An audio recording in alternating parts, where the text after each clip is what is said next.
நல்லதே நடக்கும்.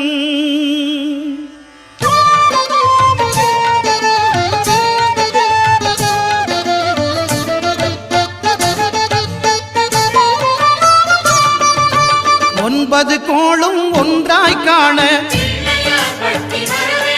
அங்கு கற்பகம் என்னும் கடவுளின் மெய்யில் 9 கோளும் ஒன்றாய் காண அங்கு கற்பகம் என்னும் கடவுளின் மெய்யில் சூரியன் முதலாய் 9 கிரகமும் பலவித குணங்களை கொண்டிருக்கும். எங்கள் கற்பக தருவில் அவை வரும்போது ஒன்றாய் சேர்ந்து பலனளிக்கும்.